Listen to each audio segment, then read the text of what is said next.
Welcome to Real Easy Talks, the podcast where we make complex topics feel, well, real easy. That's right.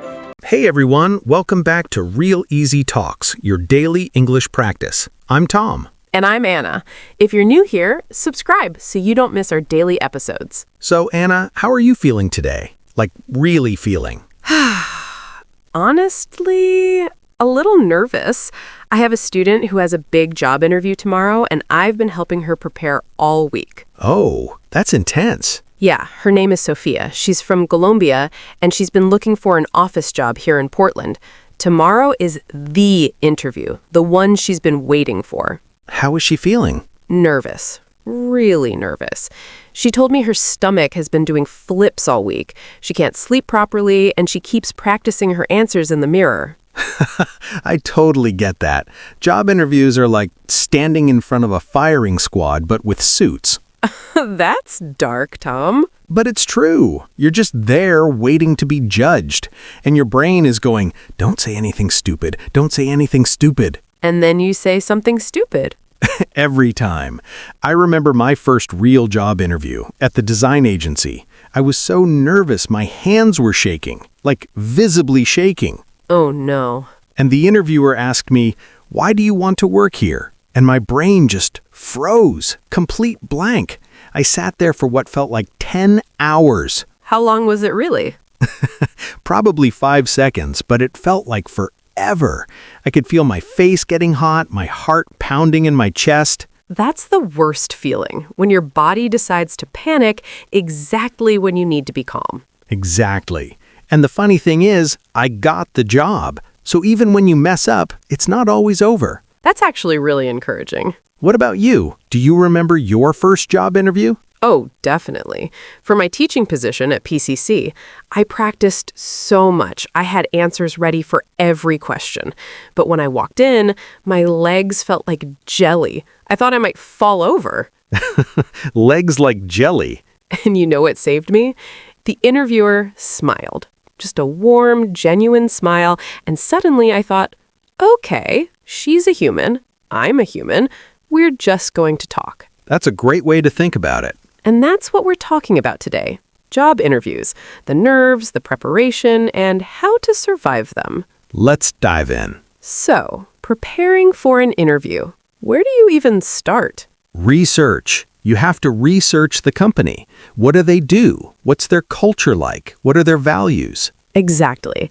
And when you're in the interview, you can mention something you learned. It shows you care. Like, I noticed your company focuses on sustainability. That really resonates with me. Perfect. It's not just knowing about the company, it's connecting it to yourself. And don't just look at their website. Check their social media, read recent news about them, look at reviews on Glassdoor. Glassdoor is so helpful. You can see what current employees say about working there. And sometimes you can even find interview questions that other people were asked. Wait, really? Yes, people post their experiences.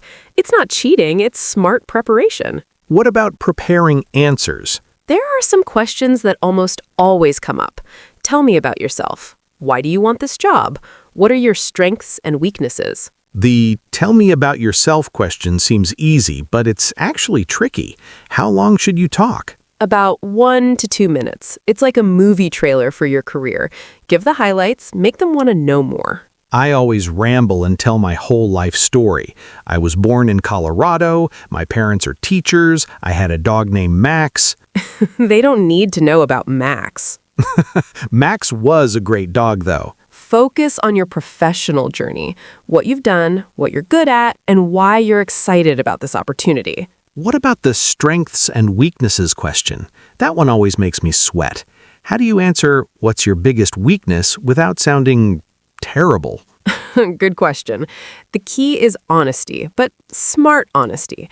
Don't say, I'm a perfectionist, because everyone says that. I've definitely said that. Instead, pick a real weakness and explain what you're doing to improve. Like, I used to struggle with time management, so now I use a planner and set reminders for everything. So you're showing growth. Exactly. Interviewers want to see that you can reflect on yourself and learn. Self-awareness is a huge skill. What about practicing? Should you practice your answers? Absolutely. But not like memorizing a script, more like knowing your key points so you can talk naturally. I make the mistake of over-preparing sometimes. I memorize everything, and then I sound like a robot. Yes, you want to sound prepared, not rehearsed. There's a difference. Big difference. What's the best way to practice? Practice with a friend or family member. Have them ask you questions randomly. Record yourself on your phone and watch it back. Watching myself on video sounds painful. It is, but it's so helpful. You notice things like if you say a lot, or if you look away when you're thinking. I definitely say too much. Okay, interview day. What's the first thing to think about? Arrive early. Not too early. You don't want to sit in the lobby for an hour, making the receptionist uncomfortable. 10 to 15 minutes early is perfect. And dress appropriately. This depends on the company. A tech startup might be casual, but a law firm, definitely a suit. And when in doubt, dress a little nicer than you think you need to. What about first impressions? Huge. Research says interviewers form opinions in the first few seconds. So, walk in with confidence. Smile, make eye contact, give a firm handshake. Not too firm, though. You're not trying to crush their hand. Exactly. A confident handshake, not a wrestling move. What about body language during the interview? So important. Sit up straight. Don't cross your arms. It looks defensive. Lean in slightly when you're listening. It shows you're engaged. I have a bad habit of fidgeting when I'm nervous, playing with my pen, tapping my foot. A lot of people do. One trick is to keep your hands visible on the table or in your lap and take a deep breath before you enter the room. Breathing helps so much. I forget to breathe when I'm nervous. Your body forgets when you're in fight or flight mode. That's why it's good to have a little routine before the interview. Deep breaths, positive self-talk. Like pep talking yourself in the bathroom mirror? Whatever works. I tell myself, you've done this before, you can do this again. Let's talk about how to actually answer questions. Yes, this is where I always mess up. One technique I teach my students is the STAR method. Have you heard of it? I think so. Remind me. STAR stands for situation, task, action, result. When they ask about your experience, you tell a specific story. Can you give an example? Sure. Let's say they ask, tell me about a time you solved a problem. Okay. You could say, at my previous job, we had a situation where the client wasn't happy with the design. My task was to find out what they really wanted. My action was to schedule a call and ask specific questions about their vision. The result was that we delivered a new design they loved, and they became a repeat client. That's so clear. Situation, task, action, result. It helps you stay organized and give concrete answers instead of vague answers. The key is being specific. Numbers are great. I increased sales by 20% is better than I increased sales. Specific is better. Got it. And always focus on what you did, not just what your team did. Use I, not we, when possible. I usually just ramble and hope I said something good. Rambling happens when you don't have a structure. STAR gives you that structure. There are also different types of questions, right? Like behavioral questions versus regular questions? Yes. Behavioral questions usually start with, tell me about a time when, or give me an example of. They want to know how you've handled situations in the past. Because past behavior predicts future behavior. Exactly. If you solved problems well before, you'll probably solve them well again. What about situational questions, like, what would you do if... Those are testing your judgment and problem solving. Think out loud. Walk them through your thinking process. What if you don't know the answer to a question? Great question. It's okay to pause and think. You can say, that's a great question. Let me think about that for a moment. Really? That doesn't look bad? Not at all. It's better to filling the silence with and or making up something that doesn't make sense. A thoughtful pause shows you're taking the question seriously. I've definitely made up answers before. Not my proudest moments. We've all been there. But interviewers appreciate honesty. If you truly don't have experience with something, you can say, I haven't done that specifically, but here's a similar situation I handled. You're turning a negative into a positive. Exactly. It's not about being perfect. It's about showing how you think and adapt. Can we talk about nerves? Because I get so nervous before interviews. Let's talk about it. Nerves are normal. Everyone feels them. But how do you manage them? My heart races, my palms get sweaty, my brain goes blank. First, remember that some nervousness is good. It means you care. It gives you energy. The goal isn't to eliminate nerves, it's to manage them. Okay, how? Breathing exercises help. Before the interview, take 5 slow, deep breaths. In through your nose, out through your mouth. It tells your body, we are safe. We can calm down. I should try that. I usually just pace around like a crazy person. Good advice. Another thing that helps is reframing. Instead of thinking, I'm so nervous, try thinking, I'm excited. Wait, that works? Studies show that excitement and nervousness feel similar in the body. Fast heartbeat, adrenaline, energy. If you tell yourself it's excitement instead of fear, your brain starts to believe it. That's actually amazing. I'm going to try that. And here's something my yoga teacher says. Your breath is your anchor. When you feel overwhelmed, come back to your breath. One breath at a time. I love that. Breath as an anchor. What about at the end when they say, do you have any questions for us? So important. Always have questions prepared. I used to say, no, I think you covered everything. Bad idea, right? Not great. Asking questions shows you're genuinely interested. It also helps you decide if you want the job. Remember, an interview is a two-way conversation. That's a good point. You're interviewing them, too. Exactly. You need to know if this is the right place for you. What kind of questions should you ask? Ask about the role. What does a typical day look like? What are the biggest challenges in this position? You can ask about the team. How would you describe the team culture? I like that. What about asking about growth? Yes. What opportunities are there for learning and development? That shows you're thinking long term. You can also ask, where do you see this role in 2 years? What about asking about the interviewer themselves? Great idea. What do you enjoy most about working here? People love talking about themselves, and their answer tells you a lot about the company. If they hesitate or give a generic answer, Red flag. Let's face it, if someone can't think of what they like about their job, that's telling you something.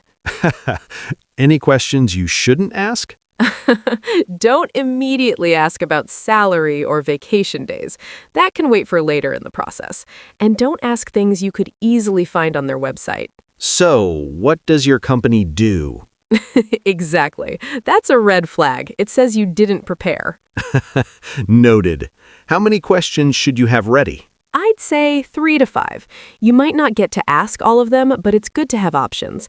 And take notes during the interview so you can ask about something specific they mentioned. That shows you are really listening. Exactly. And what about after the interview? The waiting game. The worst part. It really is. But there are things you can do. First, send a thank you email. Is that still a thing? Absolutely. A short, genuine email thanking them for their time. Mention something specific from the conversation. It keeps them in your mind. Like, thank you for telling me about the project. It sounds really exciting. Perfect. It shows you were listening. What about following up? If they said they'd respond by a certain date and you haven't heard, it's okay to send a polite follow-up. I wanted to check in about the position. I'm still very interested. But not too many follow-ups, right?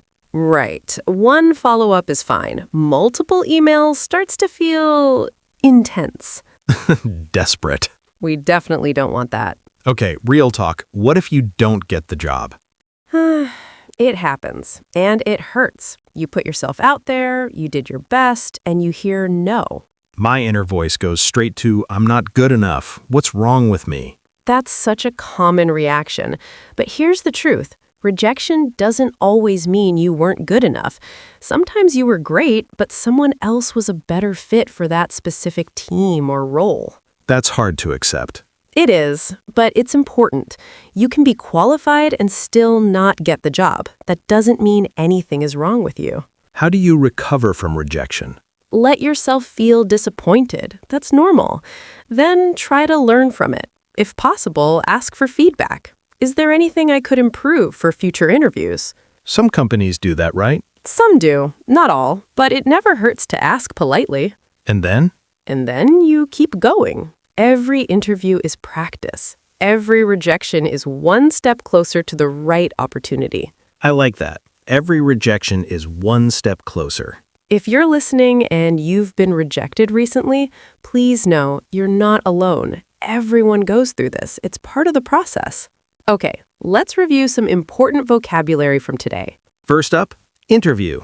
An interview is a formal meeting where someone asks you questions to see if you're right for a job. It goes both ways. You're also learning about the company. I have a job interview next Monday, so I'm preparing all weekend. Great example. Next, nervous. Nervous means feeling worried or anxious about something. Your body might react. Fast heartbeat, sweaty palms, shaky voice. I always feel nervous before public speaking. Next word, preparation. Preparation. Preparation is everything you do to get ready for something. For interviews, this includes researching the company, practicing answers, and choosing what to wear. Good preparation can make you feel more confident. Exactly. Next, confidence. Confidence is believing in yourself and your abilities. It's not about being perfect. It's about trusting that you can handle the situation. She walked into the interview with confidence. Next word, qualification. Qualification. A qualification is a skill, experience, or credential that makes you suitable for a job. It can be education, training, or past work experience. Her qualifications include 5 years of marketing experience. Perfect. Next, feedback. Feedback is comments or opinions about your performance. After an interview, you might ask for feedback to learn how you can improve. The manager gave me helpful feedback after my presentation. Next word, rejection. Rejection is when someone says no to you. In job searching, it means not getting the position. It's disappointing, but normal. Handling rejection is part of the job search process. That's true for everyone. Next, follow-up. A follow-up is an action you take after something to continue it or check on it. After an interview, you might send a follow-up email to thank them. I sent a follow-up email 3 days after my interview. And finally, first impression. A first impression is the opinion someone forms about you when they first meet you. It happens quickly and is hard to change, so it's important to make a good one. You never get a second chance to make a first impression. Classic saying, and very true for interviews. All right, that was a great talk about job interviews. Now, a question for you. Tell us in the comments, what's the most difficult part of job interviews for you? Is it the nerves, the questions, the waiting afterward? We'd love to hear your job interview stories, the good, the bad, and the awkward. And if you have an interview coming up, good luck. You've got this. If you enjoyed this episode, please like, subscribe, and share with a friend who might be preparing for an interview. We'll see you tomorrow with another easy conversation. Bye, everyone. Bye.